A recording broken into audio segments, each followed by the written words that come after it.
Go get it!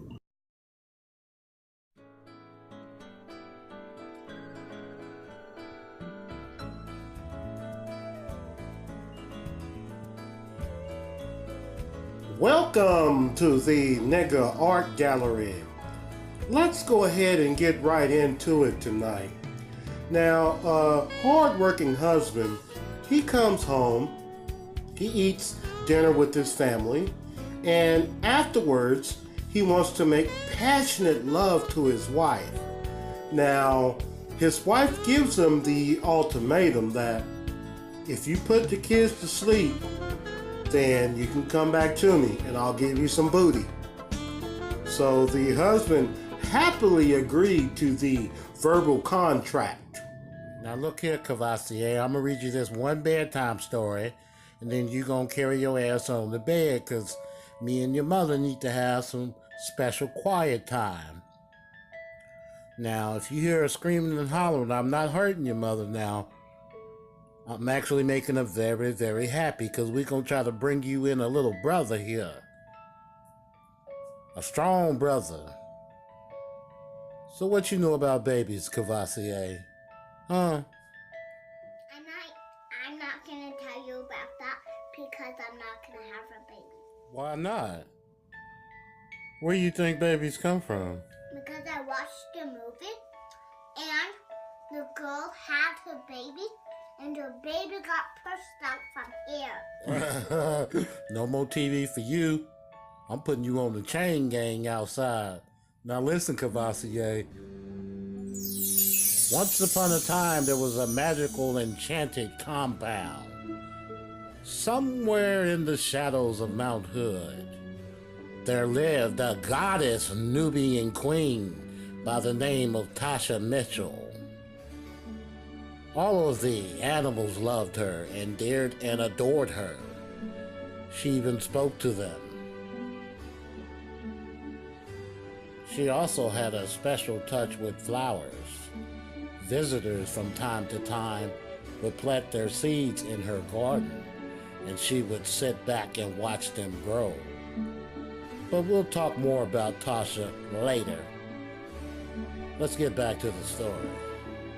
On this enchanted compound, many people from different walks of life coexisted. As you can see here, they're actually celebrating their corn harvest. It was a success.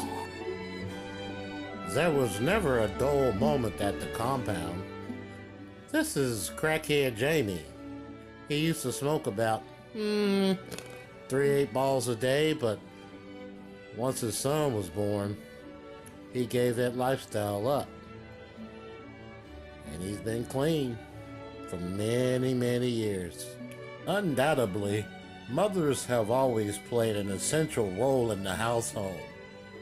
She's making her daughter chicken cacciatore because she got all A's on her report card. Now, normally, the compound was a safe place for everyone. But sometimes, you just gotta beat a bitch ass. One of Tasha's special little creatures, his name is Julio from Honduras. He eagerly greets her in the morning because she feeds him treats. Then he scurries off to wash his ass.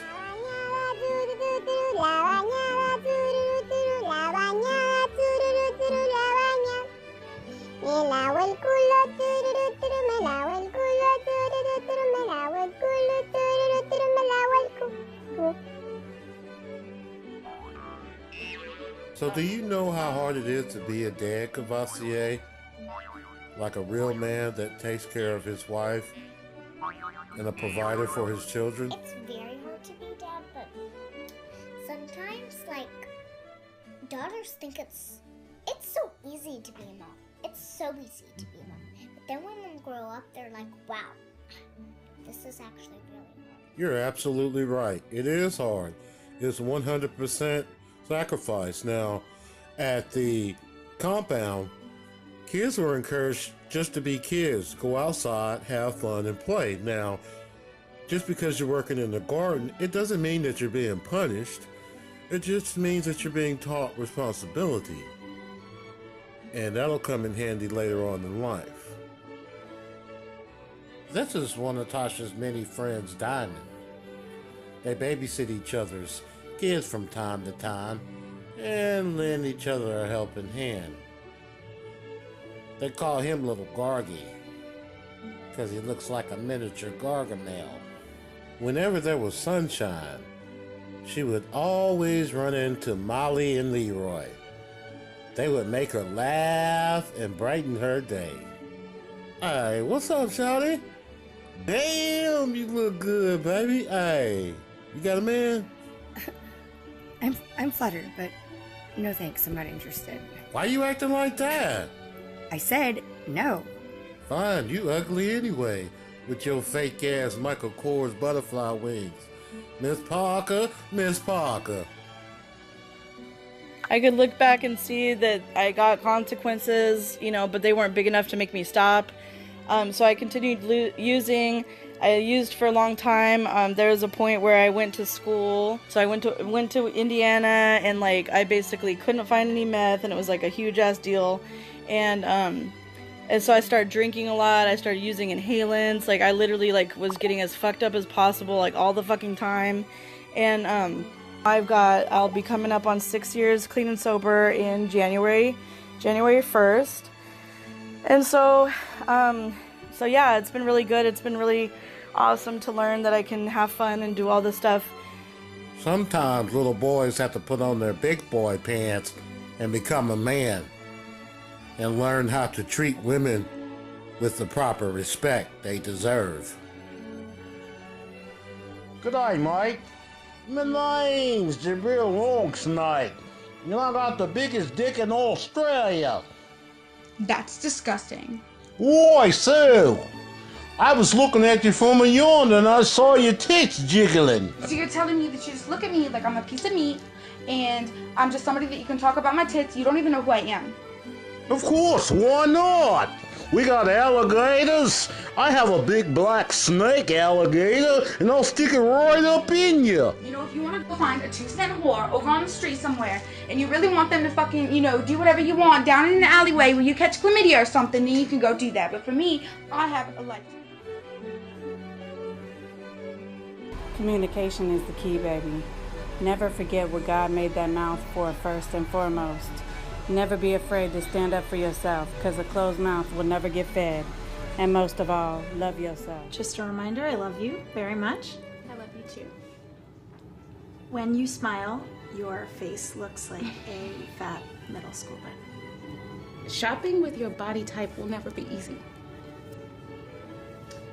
Everyone is skinnier and prettier than you. The people behind you are staring at the way your fat hangs over your bra. You look so ugly in pictures that I can't even look at them anymore. Face it, with that cellulite, you will never be able to wear white. You won't be sexy unless you lose 10 more pounds. You should never get pregnant because your nose is going to spread across your face.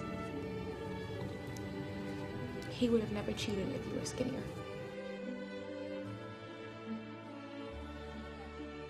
There's not enough support out there in the world to get us to the point where we can be independent financially and not have to depend on these men that are going to eventually take us down into the ground. Like I said, it could be, down to the point where, severe beatings, death, whatever the fuck, abuse, all these different forms of abuse, mental abuse, and all that shit that could happen just because we were totally fucking dependent on somebody to help us get through with our children so we can protect them. We end up losing our kids, losing our fucking mental stability, losing our jobs and our fucking... Now, Tasha always insisted on keeping positive people around her. It literally affects the feng shui of the compound. So, let me give you ladies 5 reasons why you could potentially be a good woman and be actively searching for a good man, but somewhere the two aren't connecting. Okay, I'm gonna give you ladies 5 reasons why that could potentially be happening. Number 1 is your attitude. And you have to make sure that your heart is not hardened from past traumatic experiences. Now, you have to stop walking around in unforgiveness because you can block your own blessings. People do it every single day. Number 2 is stop listening to your friends. Stop agreeing with your single friends. That's why they're single now. Number 3 is high expectations. Everybody needs fine tuning. All right. That's where you grow together. A lot of y'all are overlooking good men, really good men, because he's not packaged how you envisioned him to be packaged. Okay. I'm not saying settle, but what I'm saying is you grow together. Okay. Number 4 is your social media persona. So clean up your Facebook, ladies. Clean up your whole social media if you really, really, really want a husband. Now, the last one, number 5, is, this is huge. Stop trying to be a man. Some of y'all can't find a man because you're too busy trying to be one. You're too busy trying to be one. Tasha was surprised to find out her friend Lila had got eaten alive. Bless her heart. Her last words were, "Please, sir, you don't have to do this. I will suck your cock if you let me go." Tasha understood that all people are not perfect. She didn't mind if people used the N-word, just as long as they didn't use it in a hurtful manner.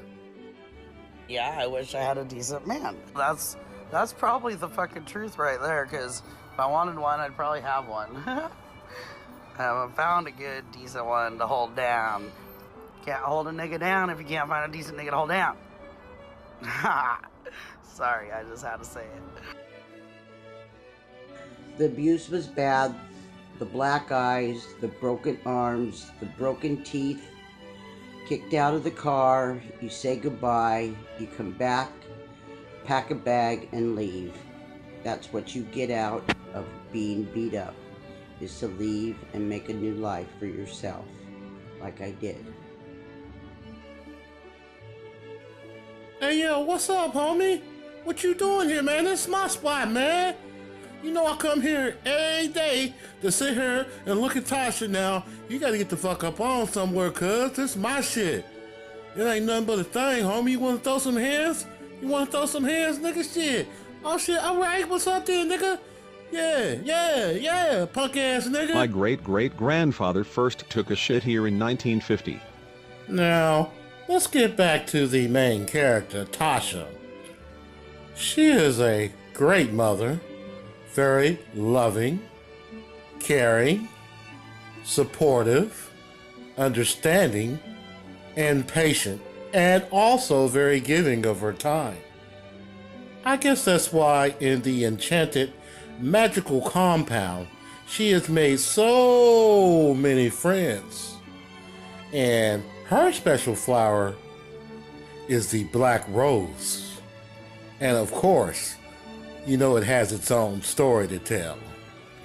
Fried green tomatoes, hot water cornbread, greens and neck bones, fried chicken and sweet potato pie are just some of the foods that bring everyone together and light the gleam in their eyes.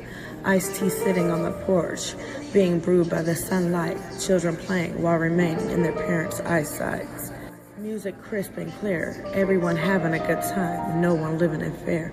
Laughter all around, no one crying and no unhappiness to be found.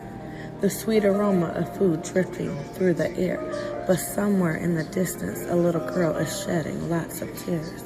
Their memories are not her memories, and their laughter only worsens her pain, filling her insides with embarrassment and tormented shame. How people like this go unnoticed, I'll never understand, especially when God entrusted those precious children into her hands. She can't have kids because of what... Yeah, Tasha, I ain't eating no motherfucking cornbread or no motherfucking collard greens. I don't know what you take me for. I run this motherfucking shit. My name's Little Fetus. I got a big penis. I'ma ride on you niggas when I'm out. I'ma get some money. You know what I'm talking about. Cause I got hoes all over the world. Yeah, I'm a boy, not a girl. Yeah, I'm running these streets. I ain't got no shoes on my feet yet, but I'm about to get some Gucci Mane and some cold teeth. Yeah, little fetus, boy. Cavassier had fallen fast asleep. and the husband slips into the bedroom with his wife, and they play pin the tail on the donkey all night long. 9 months later, a boy was born, and they lived happily ever after. The end. It ain't never over, nigga. You still my daddy, and you gonna pay my mama her child support. Shit, I'm little fetus. We don't play like that, fool. Shit, don't make me come up out of here and get your ass.